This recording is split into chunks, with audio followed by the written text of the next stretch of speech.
President of the United States of America, Joe Biden, stepped into the state dining room flanked by the Vice President, Kamala Harris, and Secretary of State, Anthony Blinken, to address the world about the atrocities that took place in Israel, perpetrated by Hamas savages, barbarians who executed babies, toddlers, grandparents, Holocaust survivors in wheelchairs.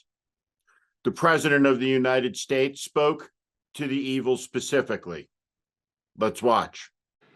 You know, there are moments in this life, and I mean this literally, when the pure, unadulterated evil is unleashed on this world. The people of Israel lived through one such moment this weekend. The bloody hands of the terrorist organization Hamas, a group whose stated purpose for being is to kill Jews. Let's understand something while all of this is happening. North Korea is sending ammunition to Russian forces via rail across the Asian continent. Iran and Russia are two nations deeply connected in an axis of chaos. This axis of chaos seeks to remake the world, to tear down the institutions that sustained life on this planet, to tear down the institutions that emerged in the aftermath of the Second World War and have endured for nearly 80 years. And during that endurance, have seen more people live in freedom and prosperity and be lifted up out of subsistence living and abject poverty than at any comparable time in human history. All of this is connected together. That is why it is important that President Biden said what he said today. It's important what the National Security Advisor, Jake Sullivan, said. The United States is capable of arming its Ukrainian allies, its Israeli partners, and deterring Chinese aggression in the South China Sea. The president was quite clear, urging every other nation in the world, whether they wish us well or harm, that now is not the time to underestimate America's resolve. And the president said something that's important, that's been long unsaid in the United States. This isn't about a party or a faction. It's about the security of the country. And in this, Israel provides a warning.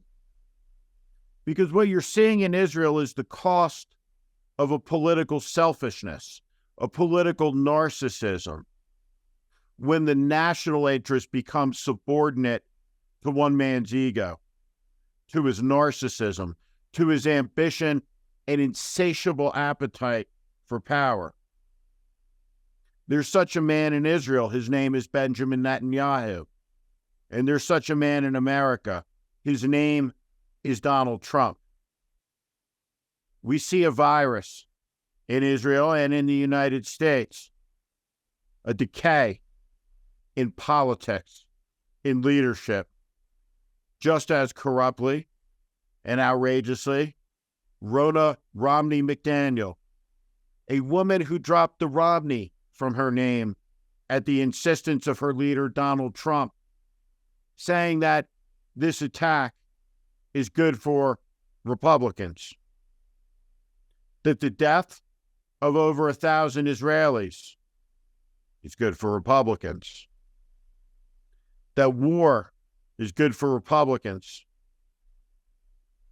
that the capture and death and murder of Americans is good for Republicans.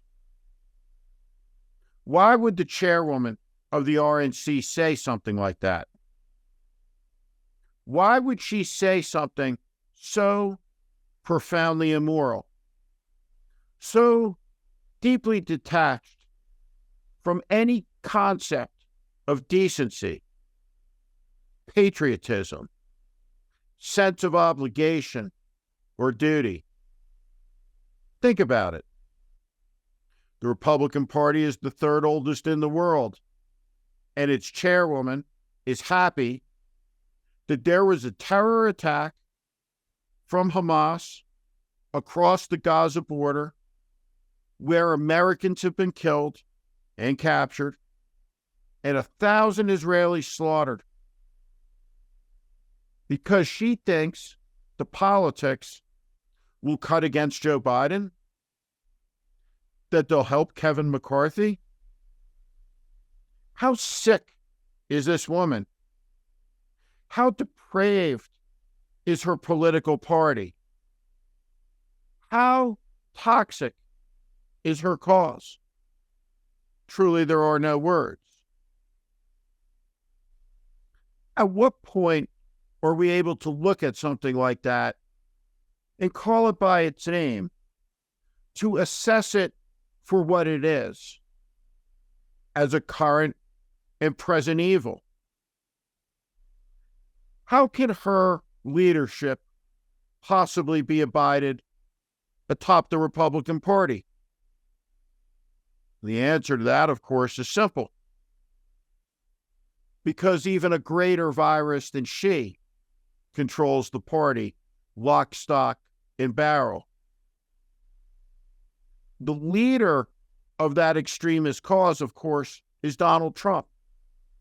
And interestingly, over these last 72 hours, a ubiquitous force in American life, ever present, from dawn to dusk, from the first morning show to the last news of the evening, every hour of every day, 7 days a week, 30 days a month, 365 days a year. Trump, Trump, and more Trump. Entire network specials, CNN town halls, the reboot of Meet the Press, Trump. The insatiability of the American media's appetite for Trump has been ceaseless. But all of a sudden, he's disappeared. Which raises a question. How can this be? If the American media is on the level, and Trump is truly the most important news subject in the world, doesn't he suddenly become more important when an event like this happens? Or was he just a prop, a stand-in for ratings? And how is it that in all the hours of Trump coverage, day in, day out, there was never any time for in-depth reporting that spoke to the deteriorating security situation? How many stories have there been across the American media that could rightly be called foundational in explaining to the American people what's happening in the world today? You see, it's not about the news, it's about the ratings. It's about the show. And the show is great until reality intrudes. And when it does, whether this turns out good for Bibi Netanyahu or Ronna Romney McDaniel, it doesn't matter. Because what's at stake is the peace and security of the world and the lives of all of our children. War has been thrust upon Israel. War, all war, is immoral. But this war is just and necessary for the peace and security of the world and the survival of the Jewish state and people. Thank you for watching. Make sure you subscribe to our channel so you never miss a video. Also, for more content just like this, please consider joining our Warning Premium community. You can find out more in the description below.